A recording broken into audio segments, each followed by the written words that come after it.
d'une guerre à l'autre. C'est donc le titre de cette journée d'études. Et comme Fabrice l'a fait tout à l'heure, j'ai pris ce titre à la lettre. Donc, je voudrais réfléchir sur les façons dans lesquelles on peut penser le rapport entre ces deux guerres mondiales du XXe siècle. Traditionnellement, il me semble que les liens entre les deux guerres est surtout une question au niveau international de l'histoire diplomatique, donc les séquelles de la conférence de la paix de 1919, l'héritage des traités de la paix, etc., paix trop dure, pas suffisamment dure, ces questions classiques, ou bien il s'agit de l'histoire politique interne de chacune des grandes puissances, mais histoire en général prise au singulier. Toutefois, depuis au moins 20 ans, me semble-t-il qu'au sein des deux guerres mondiales, l'accent, la vision a changé. C'est surtout, on a mis en avant, la question de l'histoire des violences, de la nature, de toutes sortes, de la nature des violences dans les deux guerres mondiales.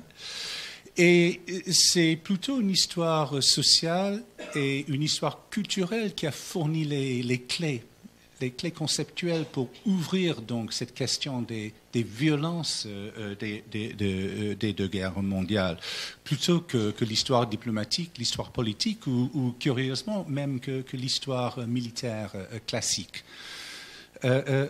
Voilà. Mais toujours est-il que la question de quoi et en quoi, au niveau de l'histoire culturelle, de l'histoire sociale, on peut retrouver donc les explications des liens, des filiales entre les deux guerres, cette question-là reste posée. Quelles sont les réponses que, jusqu'à présent, on a tenté d'y apporter? Quelques-unes parlent d'une nouvelle guerre européenne de 30 ans, c'est-à-dire une guerre européenne qui va de 1914 jusqu'en 1940, une sorte de parallèle ou équivalent de la guerre de 30 ans du XVIIe siècle. Le problème que j'ai personnellement avec cette explication, c'est que ça laisse de côté la période de la paix entre les deux guerres. Et justement, c'est une bonne partie donc de cette période. Qu'est-ce qui se passe pendant la paix? Voilà, donc c'est pour moi un concept qui est un peu insatisfaisant. On a aussi mis en valeur la notion de la brutalisation. La brutalisation emmenée surtout par la Première Guerre mondiale, mais qui expliquerait en quoi et comment donc des filiales ont été créées par rapport à l'éclatement de la Deuxième Guerre mondiale. En fait, c'était un concept employé d'abord par George Mossel, le feu George Mossel, le grand historien américain, mais qu'il a utilisé dans un sens assez précis en voulant parler de l'histoire politique de l'Allemagne de Weimar, de l'Allemagne de l'après-guerre, donc d'une brutalisation de la politique interne allemande par rapport à l'expérience de la Grande Guerre. D'autres historiens et d'historiennes par la suite ont généralisé donc l'idée de la brutalisation, pourquoi pas donc l'expérience de cette violence de masse qui semble-t-il a été évoquée ce matin, donc les violences des champs de bataille, etc., qui auraient donc brutalisé en quelque sorte les millions d'hommes qui sont revenus de la guerre et qui ont dû donc transférer cette brutalisation dans leur vie d'après-guerre, dans les sociétés civiles. Mais le problème, c'est que quand on voit de près ce qu'on veut dire, ce qu'on pourrait vouloir dire de brutalisation de la vie pendant l'entre-deux-guerres, c'est très variable selon les pays. Ce n'est pas du tout évident que la vie politique ou même intime en France ou en Grande-Bretagne, par exemple, soit plus violente, plus brutale après la Première Guerre mondiale qu'avant. Pourtant, l'expérience du combat, elle, elle était générale. Il n'y avait pas énormément de différence entre l'expérience de combat du soldat hongrois et du soldat britannique, écossais, par exemple. Mais les différences dans les sociétés d'après-guerre sont considérables. Donc, la brutalisation des hommes semble un concept trop général et on n'a pas l'utilisé beaucoup, me semble-t-il, pour les années 50, justement. Mais est-ce qu'on retrouve une sorte de brutalisation des sociétés revenues en paix après la Deuxième Guerre mondiale, les années 50 ? Ça me semble douteux. Voilà, donc, brutalisation ne fonctionne pas très bien, à mon avis, non plus. Démobilisation culturelle, c'est une idée que j'avais proposée moi-même il y a quelques années, qui peut-être fonctionne, mais pour expliquer une certaine partie de la réaction contre la guerre, de la période entre les deux guerres, une phase donc de démobilisation des mentalités de temps de guerre, de réconciliation, qui implique bien sûr le refus par certains de se démobiliser. Mais toujours est-il que décider quand et qui et pourquoi ce refus de se démobiliser aura lieu, ça demande une autre série donc d'explications.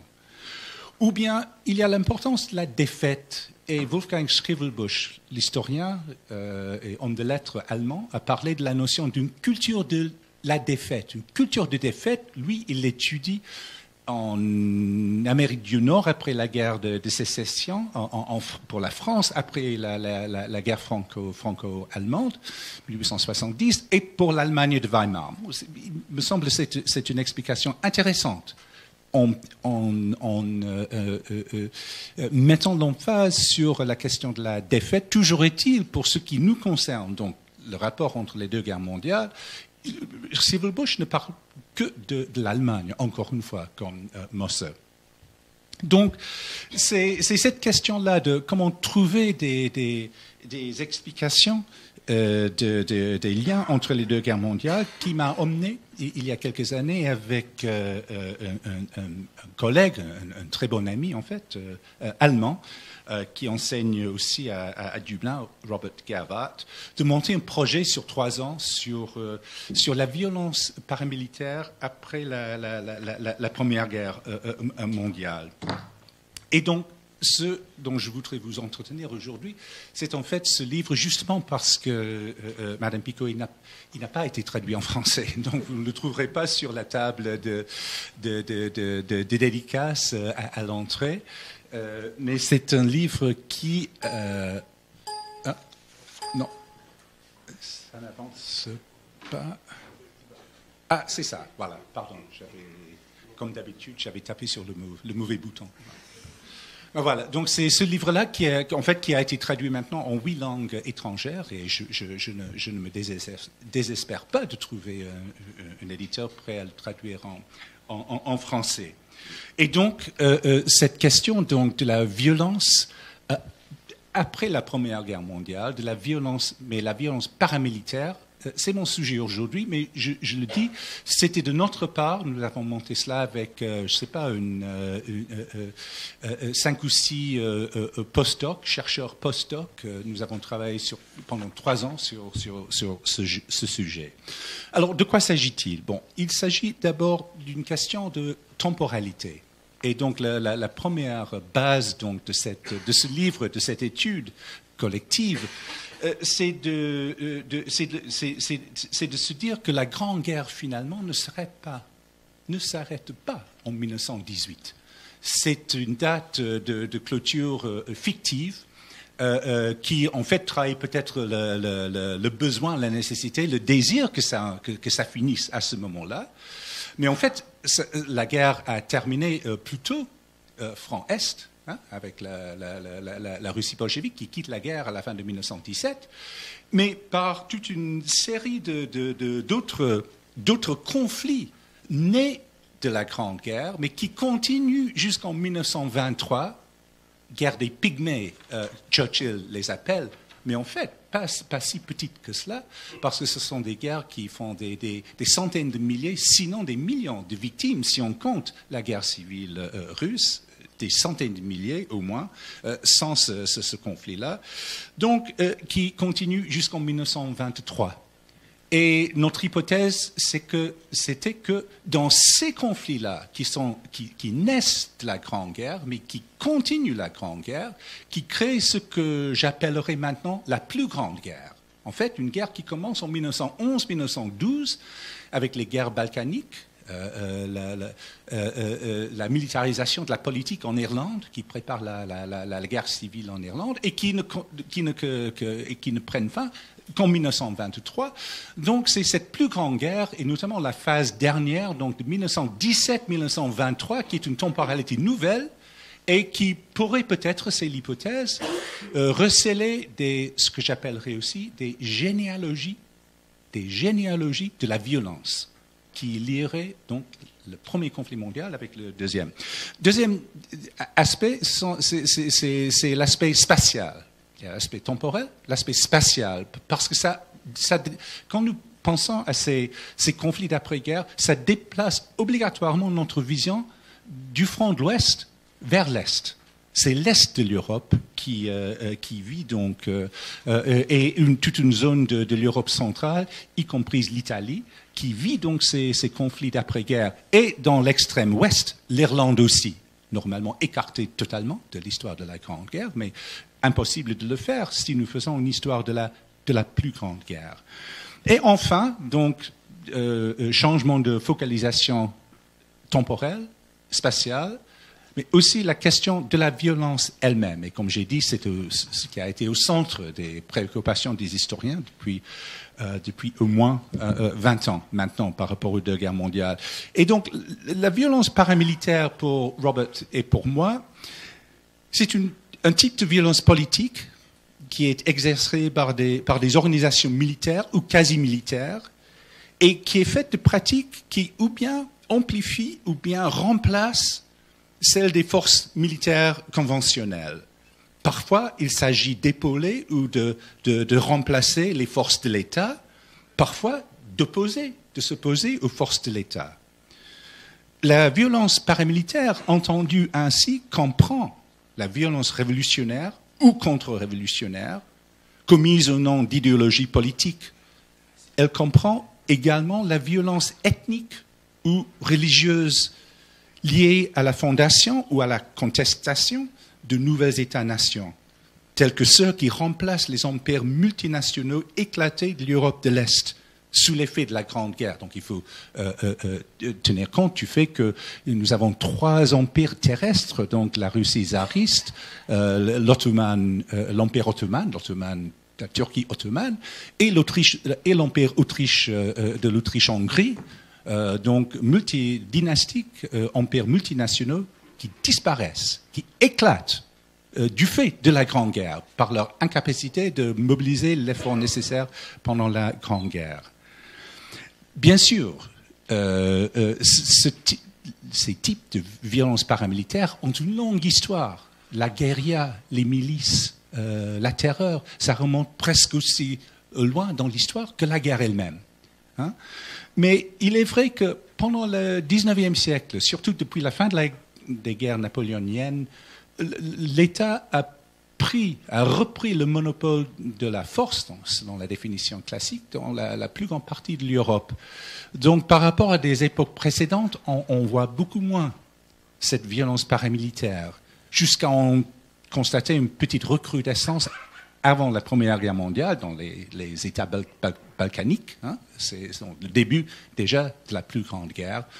Mais pour voir donc une sorte de floraison, d'explosion donc de ces violences paramilitaires pendant la dernière phase de la plus grande guerre qui va de 1917 à 1923. Mais si on pose la question, mais autour de quoi et pourquoi et comment par rapport à la Grande Guerre, on voit l'émergence donc de ces conflits d'après-guerre dont la violence paramilitaire est une partie importante, je dirais. C'est pas le seul élément, mais ausculté suivre, dépister les violences paramilitaires, c'est quand même un bon chemin, un bon outil pour retrouver cette plus grande guerre, pour en faire la carte en quelque sorte, et pour déceler les généalogies de la violence qui pointent, qui vont vers la Deuxième Guerre mondiale. Dans notre étude collective, il y en a trois, très rapidement, de ces dynamiques de violence.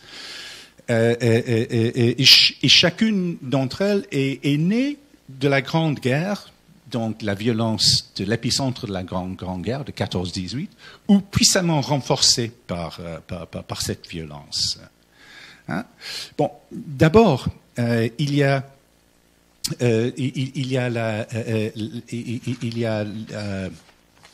la violence qui est liée à la révolution russe. C'est une question d'histoire contrefactuelle, mais on pourrait supposer qu'avec ou sans la Grande Guerre, qu'il aurait pu y avoir une révolution en Russie. Mais le type de révolution, la révolution bolchevique et la violence de cette révolution devaient énormément à la guerre elle-même et la force destructrice de la mobilisation pour la guerre. La révolution russe elle-même est porteuse d'une violence qui projetait vers l'avenir. Mais projetait vers l'avenir dans deux sens, cette première dynamique. D'abord parce que même si les bolcheviks retirent la Russie de la Grande Guerre, à la fin de 1917, ils réentrent l'année suivante dans un autre cycle de conflits. Donc c'est la guerre civile russe, les guerres frontalières à l'ouest, pour rétablir donc les frontières de ce qui va devenir l'Union soviétique.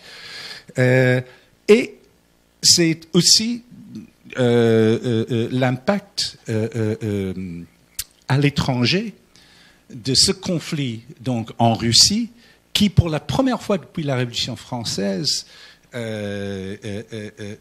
polarise la force de la Révolution dans l'imaginaire, et la polarise et l'incorpore dans un État.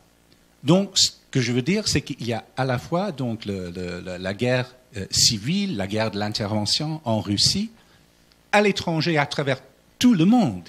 Il y a l'image donc maintenant d'un nouvel État révolutionnaire, la Russie bolchevique, qui provoque une sorte d'imaginaire contre-révolutionnaire extrêmement forte.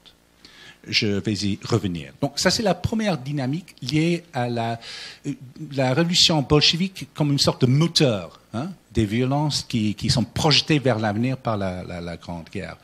Deuxième dynamique, ce sont les guerres, les conflits ethniques, là où justement ces empires terrestres de l'Europe de l'Est se sont écroulés sous leur incapacité de mener une guerre d'usure du type qui est devenue la Grande Guerre.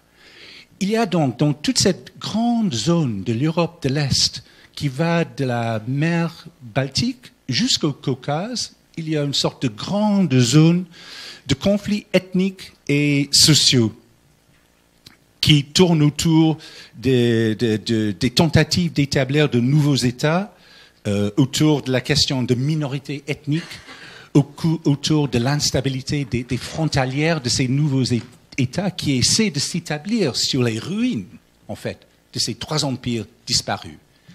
Les historiens parlent de nos jours d'une shatter zone, une zone d'éclatement qui comprend toute cette partie de l'Est de l'Europe et jusque dans les Caucases. Mais on pourrait ajouter, là aussi j'y reviendrai, on pourrait ajouter l'Irlande. Donc l'Irlande qui part en guerre, en guerre d'indépendance contre la Grande-Bretagne et le Royaume-Uni en début 1919, suivie d'une guerre civile jusqu'en 1923. Ça c'est la deuxième dynamique. Et la troisième,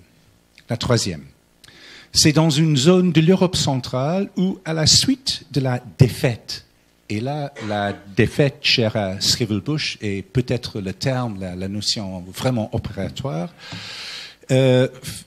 suite à la défaite et face à de multiples tentatives révolutionnaires, une violente contre-révolution s'exprime à travers des organisations paramilitaires. Donc c'est le cas de l'Allemagne, de la Hongrie, de l'Autriche, donc en fait les anciennes puissances centrales défaites qui tombent dans toutes sortes de tentatives révolutionnaires avec la fin de la guerre, fin de 1918.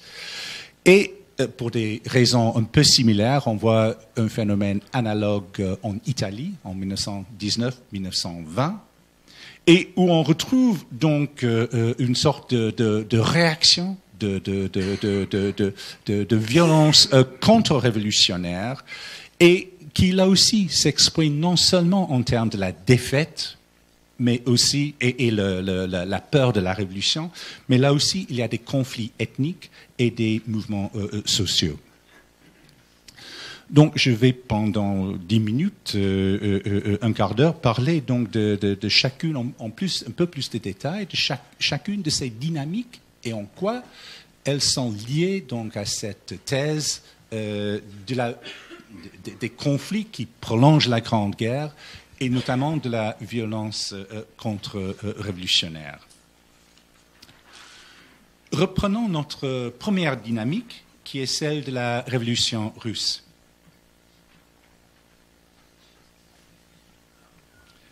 Comme j'ai dit, le fait que les bolcheviks retirent la Russie avec relativement peu de frais de la Grande Guerre en novembre-décembre 1917, tout comme ils ont finalement arrivé au pouvoir avec relativement peu de violence, avec la révolution, le coup presque d'octobre-novembre 1917, est rapidement remplacé par une phase de guerre civile et de guerre d'intervention par les puissances occidentales, la France, la Grande-Bretagne, les États-Unis, le Japon, qui veulent étouffer donc la révolution bolchevique. Donc, une guerre multiple qui dure de 1918 jusqu'en 1920. Alors, nous avions décidé, de façon peut-être un peu cavalière, Robert Gevart et moi-même, que le principe paramilitaire avait une importance peut-être moindre côté bolchevique. Ce ne veut pas dire que la violence avait une importance moindre, mais la violence paramilitaire. Pourquoi? Parce que finalement, c'était le parti, la structure du parti bolchevique lui-même, qui pourvoyait la forme mobilisatrice du nouvel État naissant. Cela beaucoup plus que l'armée rouge, c'était le parti. Et c'était le parti aussi qui était l'agent scientifique de l'histoire en quelque sorte, qui légitimisait donc la révolution, y compris le pouvoir arbitraire. Le Tchéka, par exemple, la terreur, dépendait du parti, absolument pas de l'armée ou de forces paramilitaires. Bien sûr, dans la pratique, la violence paramilitaire était relativement répandue côté bolchevique. Il y avait des gardes rouges, il y avait diverses milices. Dans la nébuleuse révolutionnaire, côté anarchiste, il y avait des bandes paramilitaires noires, vertes, etc. Mais finalement, je pense que la peur qu'avaient les bolcheviks de la chose militaire, de la dimension militaire, leur peur toujours présente d'une sorte de que la révolution russe tourne en bonapartisme. Que quelqu'un, comme Trotsky par exemple, puisse saisir donc l'outil militaire pour corrompre la révolution. Donc cet exemple-là faisait que les forces paramilitaires en tant que telles avaient relativement peu de place. C'était la force du parti qui était la force qui a restructuré l'État et qui finalement a établi le monopole de la force ou de la violence. Toutefois, côté blanc, donc les contre-révolutionnaires russes, c'était autre chose parce que eux, les Blancs, n'avaient que le principe ou l'organisation militaire une fois le tsarisme tombé, et c'est le cas dès le début 1917. Donc, à côté donc des armées formelles des Blancs, il y avait tout un nombre de forces paramilitaires pendant la guerre civile même. Et après la guerre civile, en exil, c'était surtout l'organisation paramilitaire et l'image paramilitaire qui a prédominé dans le souvenir, dans l'imaginaire des Blancs. Par exemple, après la défaite de l'armée du baron Wrangel en 1920 et la retraite de son armée de la Crimée à Gallipoli, ils sont pendant 3 ans à Gallipoli, en Turquie, sous l'égide donc des anciens alliés. Cette armée-là se crée une identité de ce qu'ils appellent le rêve blanc. Et le rêve blanc qui est transmis à travers des forces paramilitaires et l'idée d'une intervention paramilitaire en Russie prend forme et perdure dans les groupes en exil. Par exemple, l'Union militaire russe, fondée en 1924 en Yougoslavie, qui monte des actions en territoire soviétique, des actions paramilitaires et de terreur, et qui fait la même chose donc pendant l'invasion nazie durant la Deuxième Guerre mondiale. Donc, côté blanc, il y a tout de même cette dimension paramilitaire. Mais beaucoup plus important pour nous dans notre étude, c'était que la révolution bolchevique, même si elle servait sans doute d'inspiration pour d'autres révolutions, tentatives de révolution en Europe, avait finalement peu de similarités avec ces autres révolutions. C'est comme s'il y avait une sorte d'écart entre la réalité que ce que les bolcheviks avaient produit en Russie elle-même, et ce que des révolutions multiples, diverses, disparates, que ce soit les spartacistes à Berlin, la révolution de Munich, Belakoun en Hongrie, des révolutions finalement assez éphémères et assez différentes les unes des autres pouvaient avoir avec la révolution bolchevique. En revanche, ce qui comptait, c'était un mythe, une fantaisie, une hantise anti-révolutionnaire. C'était une hantise contre-révolutionnaire de la révolution bolchevique qui a été répandue à travers le monde, à travers l'Europe et le monde pendant ces 4 ou 5 ans. Et donc, qui a eu une importance considérable. Et curieusement, nous avions trouvé qu'il y avait très peu d'études menées sur cette peur. Bien sûr, comme j'ai dit tout à l'heure, la peur de la révolution, notamment quand la révolution s'actualise dans un état réel, remonte à la Révolution française. Depuis la révolution de 1848, on voit une recrudescence d'une peur de la révolution d'en bas qui est ajoutée fin 19e siècle à la peur de la foule. Les travaux de Gustave Le Bon sur la foule hystérique. La foule, donc, la combinaison de la foule, du chaos de la révolution et du complot révolutionnaire actualisé dans un État. Mais maintenant, c'est le cas en Russie bolchevique.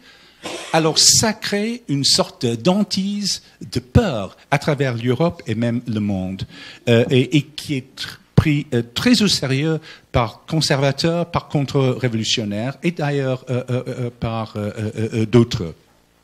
Juste pour donner quelques exemples, Lloyd George, pendant la conférence de la paix à Paris, change la politique britannique en mars 1919 en disant qu'en fait, le vrai ennemi maintenant, c'est le bolchevisme. Donc il faut avoir une paix plus souple, plus douce par rapport à l'Allemagne.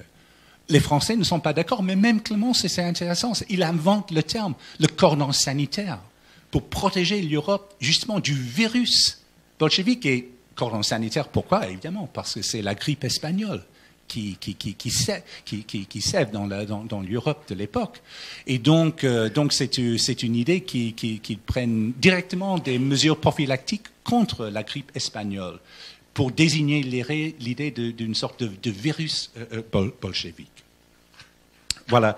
Et donc, je dirais tout simplement que cette idée d'un complot bolchevique est très répandue en Europe. On le voit sous beaucoup de formes. Voilà une affiche française de fin 1919. De comment le bolchevisme va saboter donc le travail de la reconstruction en France. C'est associé à des événements réels, par exemple la famine de 1921 dans l'Ukraine, Il y a donc là un film allemand, la catastrophe de la faim, mais il faut savoir aussi que Save the Children, donc Sauver les enfants, l'œuvre caritative de nos jours, a ses origines à ce moment-là, et tourne aussi un film en Ukraine pour montrer donc ce qu'on peut attendre en quelque sorte d'une révolution de ce type-là. Et je note pour terminer sur ce thème que très lié à cette idée, surtout dans les milieux vraiment de droite, contre-révolutionnaires, du complot bolchevique, c'est une recrudescence de l'antisémitisme. Un rapport de police français de la fin de 1919 note, je cite, « Le mouvement international révolutionnaire qui a tendance à s'emparer du monde entier est considéré dans les cercles d'exilés russes blancs comme un complet international organisé par les francs-maçons et dirigé par les juifs de l'Europe. » Fin de citation. Et c'est une référence assez répandue, donc une recrudescence d'antisémitisme liée au phénomène de la révolution bolchevique. Voilà. Donc, c'est cette première dynamique, comme j'ai dit, en quelque sorte, nous avons retrouvé dans notre étude que la révolution bolchevique, non seulement ses propres utilisations de la violence paramilitaire des Russes blancs, mais aussi et surtout peut-être à travers le monde, cette fantaisie, cette hantise de la révolution, du chaos de la révolution russe, avec en plus la notion d'un complot juif, a une importance comme une sorte de moteur dans ces violences paramilitaires et de manière plus générale les conflits qui continuent pendant ce que j'appelle la plus grande guerre. Deuxième dynamique que j'ai évoquée, c'est les conflits ethniques. Et effectivement, dans les zones d'éclatement, les shatter zones des anciens empires terrestres de l'Europe de l'Est, on voit toute une série de nouveaux conflits à partir de 1917, parfois bien sûr avec des liens à des conflits, des tensions antérieures à la Grande Guerre, mais qui essentiellement dans leur violence et la manière dans laquelle elle se répand, sont dus à l'écroulement du pouvoir étatique de ces trois empires multinationaux. C'est une zone de chaos, je viens de le dire, qui va de la côte baltique, de la Finlande jusqu'au Caucase, et à l'ouest jusqu'aux marges de conflit entre l'Allemagne et la Pologne, en Silésie, ou la frontière de l'Autriche avec la nouvelle Yougoslavie. Ça trace en général donc la zone dont je parle. Les violences dont il est question sont des pogroms, parce que c'est une zone qui comprend, bien sûr, la zone d'établissement la plus importante des Juifs de l'Europe, donc dans l'ancien ouest de la Russie tsariste, en Pologne actuelle, en Ukraine. Donc il y a des pogroms, et les communautés juives souffrent terriblement, mais terriblement, avec des morts qui remontent dans des dizaines de milliers pendant ces 2-3 ans.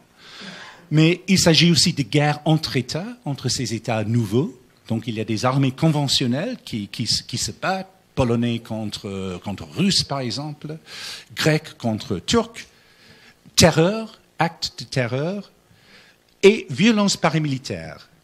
Donc il s'agit de violences multiples, mais je dirais que dans ces querelles ethniques, la violence paramilitaire joue un rôle crucial en construisant le sens et le symbolisme politique de cette violence, et qui coûte, comme je viens de dire, des centaines de milliers de vies.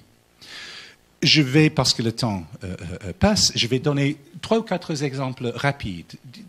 Les cas varient, mais il y a aussi des aspects communs dans cette violence ethnique. En Finlande, pendant 6 mois, en 1918, il y a une guerre civile de la part d'un État qui établit donc son indépendance par rapport à la Russie. Et parce que la Finlande n'a pas été mobilisée militairement par les Russes pendant la guerre, il n'y a pas d'armée. Donc des deux côtés, il s'agit de forces paramilitaires. Les deux partis en face sont relativement modérés, des conservateurs modérés, des socialistes modérés, qui se disputent, mais avec une sorte de supercherie idéologique due à la révolution russe d'une part, et la contre-révolution en Allemagne de l'autre part. Il y a une violence idéologique et chaque côté se donne donc des forces paramilitaires et en 6 mois, il y a 36 000 de morts. 36 000 de morts. 1% de la population meurt en 6 mois.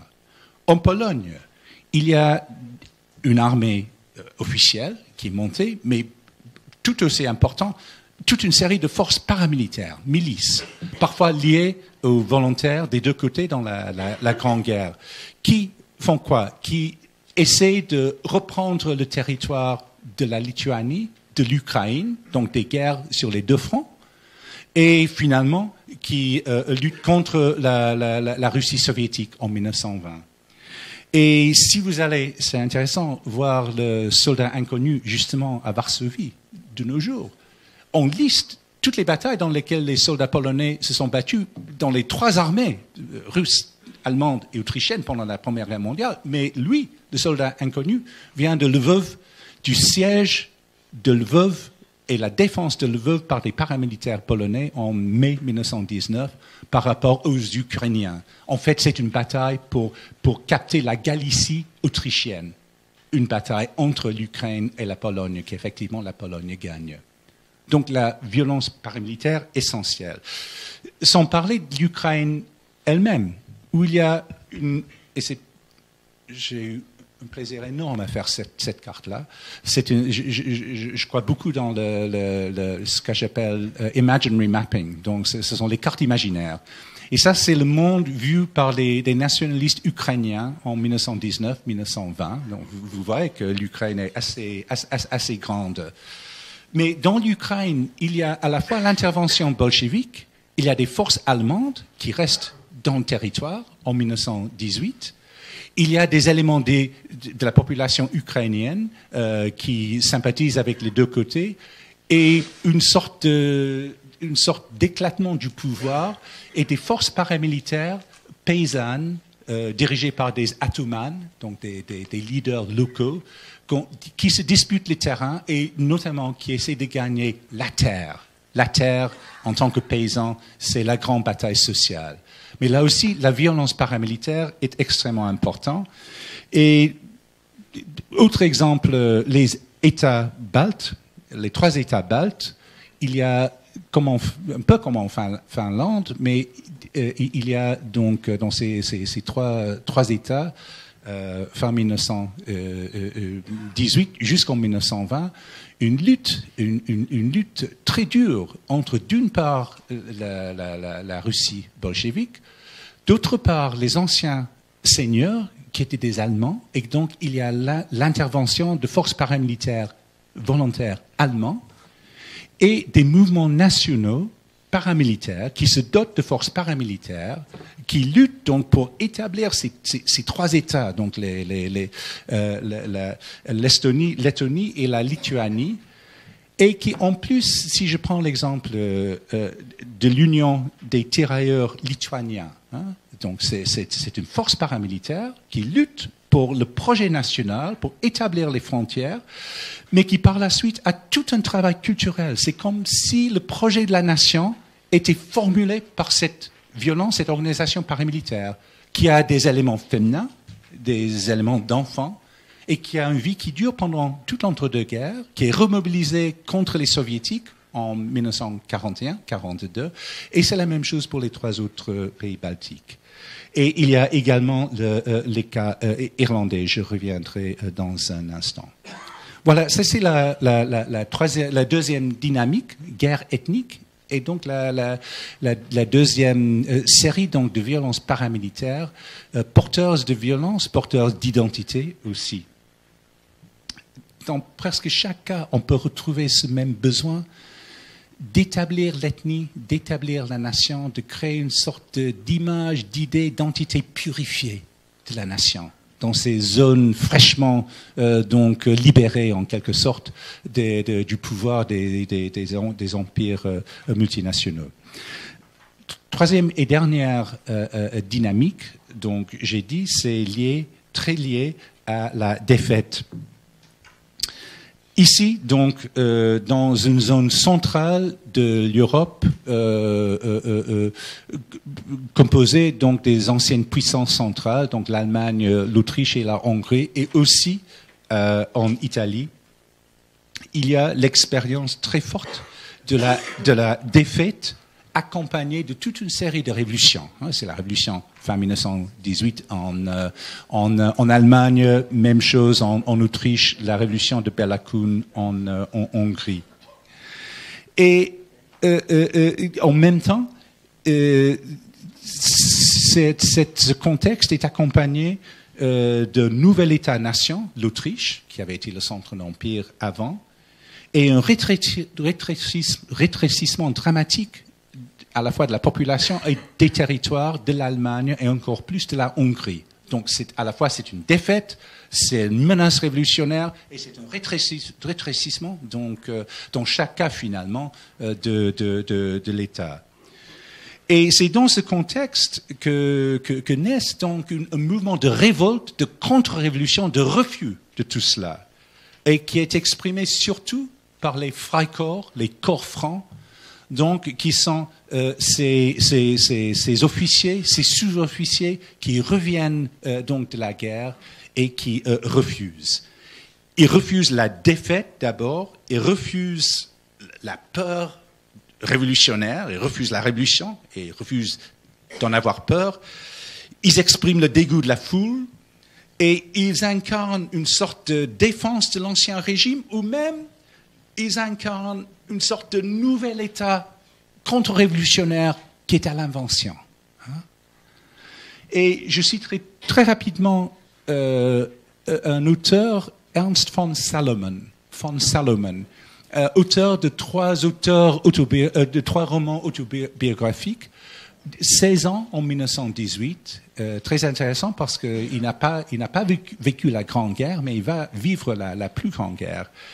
Et il décrit 100 novembre 1918 à Berlin. Il dit, c'est dans son premier roman Hors la loi, « Je devenais tout blême devant la foule révolutionnaire à Berlin. Je me redressais en me disant « Garde à vous !» Je retentissais le chaos autour de moi. On portait un drapeau rouge énorme devant une longue file de gens. Je me tenais à l'écart et regardais une foule désordonnée suivant le drapeau.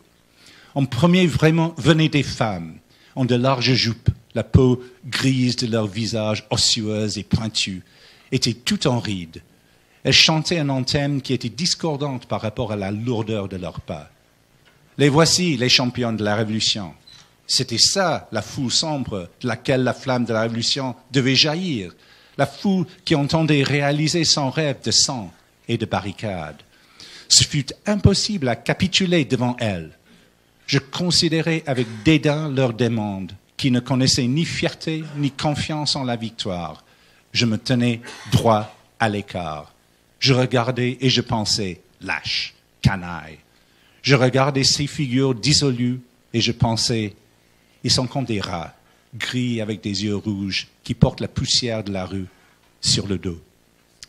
Et là, nous avons beaucoup des éléments de cette impulsion contre-révolutionnaire, la foule anonyme, jamais individualisée, féminisée, le dégoût masculin d'une ultra-masculinité, justement Fabrice, par rapport à ces femmes du peuple.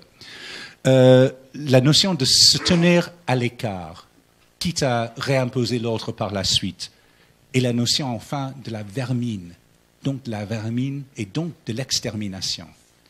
Ça peut être l'extermination de classe, ça peut être l'extermination de la minorité ethnique, parce que en fait, la violence de ces forces paramilitaires des Freikorps va s'exprimer à l'intérieur, bien sûr, dans la rue, par exemple, contre les révolutionnaires en 1920, en chassant la révolution de Bela Kun de pouvoir en Hongrie, mais surtout sur les frontières, là où il y avait les conflits donc sur les frontières et l'imbrication des ethnies différentes. Donc en l'occurrence, ce sont les Allemands dans les pays baltes. Ce sont les Allemands contre les Polonais, notamment en Silésie. J'ai marqué Anneberg, qui pour les forces paramilitaires allemandes, est une sorte de victoire mythique en 1920. Et aussi pour les Autrichiens sur les frontières avec l'Italie et avec la nouvelle Yougoslavie. Voilà donc cette troisième donc dynamique, et très rapidement, Madame la Présidente, je dirais avec et je peux en reparler si vous avez des questions dans un instant, mais le cas italien. Le cas italien est intéressant, un peu différent parce que ce qui est frappant dans le cas de ces paramilitaires des Freikorps, c'est à la fois que ce sont des, comme je viens de dire, une sorte d'élite des anciens officiers et sous-officiers de la Grande Guerre, mais aussi des jeunes, comme von Salomon. Ceux qui n'ont pas eu leur guerre, justement, pendant la guerre, qui ont été humiliés par la défaite des pères, et qui partent donc à la guerre. Donc il y a les deux éléments liés, et c'est très international. Ce sont des Autrichiens, des Allemands, des Hongrois qui circulent. Beaucoup des Autrichiens ne se battent pas en Autriche, mais se battent dans les pays baltes, par exemple. Donc c'est une sorte d'international contre-révolutionnaire qui se façonne à travers cette réaction contre la hantise de la révolution bolchevique et par rapport à la défaite et cette situation des frontières contestées et aussi d'une lutte de classe contestée à l'intérieur. Et en Italie, ça reste un peu à l'écart, mais et peut-être l'importance des frontières et des luttes internes est renversée, parce que même si la lutte, les frontières, Dieu sait, est important dans le cas d'Annunzio, qui prend Fiume, qui a été refusé aux Italiens, et ça devient une sorte de laboratoire de ce nationalisme d'extrême droite, et c'est organisé en fonction de la violence paramilitaire, c'est la force qui domine, et évidemment ça devient iconique pour le fascisme italien par la suite. Tout de même, ce sont les conflits internes, l'occupation des usines à l'automne de 1920, l'occupation de la terre dans l'Italie centrale, qui crée ce que les Italiens appellent il squadrismo, le squadrisme qui est justement une sorte de force type Freikorps montée par les élites revenues de la guerre et par les jeunes aussi. Mais dans le cas italien, selon Emilio Gentile, le grand historien italien qui a fait le chapitre dans notre livre là-dessus, pour lui, c'est ce principe-là, de la violence paramilitaire, qui devient le principe fondateur de l'État fasciste qui est au pouvoir à partir de 1923. Et j'en viens à mes conclusions, qui sont très rapides. Donc, trois dynamiques, trois sources donc, de violence paramilitaire. Comme vous avez pu voir, la temporalité, ça change la temporalité de la Grande Guerre. Ce n'est plus 14-18, c'est 11-23. Et ça rééquilibre ou ça change l'équilibre de la carte vers l'Europe de l'Est et l'Europe centrale. Je n'ai pas eu le temps de parler du cas irlandais, mais par comparaison, c'est un cas extrêmement intéressant. Il y a également des zones qui ne sont pas touchées. Donc la France, le Royaume-Uni en dehors de l'Irlande, mais il faut savoir que l'Irlande perd plus, le Royaume-Uni perd plus de sa population et plus de son territoire que l'Allemagne après la Première Guerre mondiale. Hein? C'est intéressant. Mais en tout cas, en ce qui concerne la Grande-Bretagne, disons, aucune violence paramilitaire, pas pour la France non plus, ni pour la Tchécoslovaquie, ni pour la Roumanie. Et je dirais que c'est le fait de la victoire d'une armée bien rodée, bien en place. On n'a pas besoin de ce type de violence-là. Et je peux en reparler si vous voulez. Je fais justement un chapitre sur la France comme contre-exemple qui prouve donc la spécificité de ces réactions ailleurs en Europe. Pour ce qui est de la violence ethnique, je dirais qu'il n'y a rien de donné par rapport à une violence continue. Ça peut être le cas.